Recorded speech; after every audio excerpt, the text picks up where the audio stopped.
finalizaya este mga tiempo el gobierno local mga mejoras de tráfico en preparación para na abrida del clase na otro semana.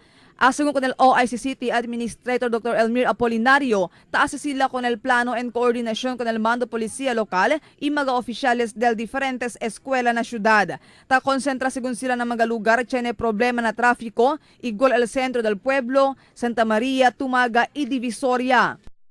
In fact, we already sat down, no, even before Akel balik-aral, no, we already sat down with the police and the other stakeholders. Chine kita mga plano kay manera. Pero we will still be meeting with them for a final dry run sa semana in time for Monday. That's why chine ita si prepara letter I'll sign this afternoon para sinta ko ng mga particularmente kay mga on the mga problematic areas.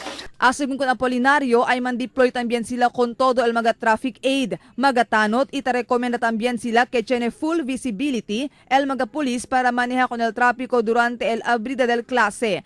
Para con este, pili también según sila na oficina del Ininiero y General Services para install mga traffic signages na diferentes mga kamino. We requested that there should be total full visibility of the police personnel and it not biased. We requested that to the barangay chairs and through the respective chief of police.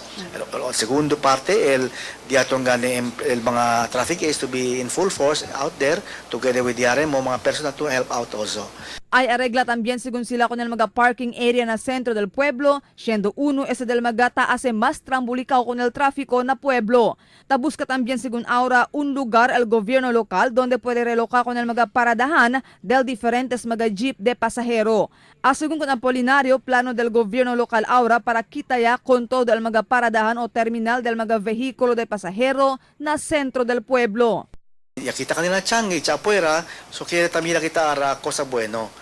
Por eso nga el día mo nga uno si para bireba sa Changi o mira ba kita otro areas o de pwede mareloka because we wanted the streets free from terminals. The streets should not be terminal areas. They should only be for loading and unloading on the mga designated areas, no, but not for terminals. Aumento pa de Apolinario, anticipa sila que hay más agrava el problema de tráfico el momento ay principia ya el clase ambos na público y privado mga eskwela na otro semana. Marifita Mayo, Dateline Zamboanga.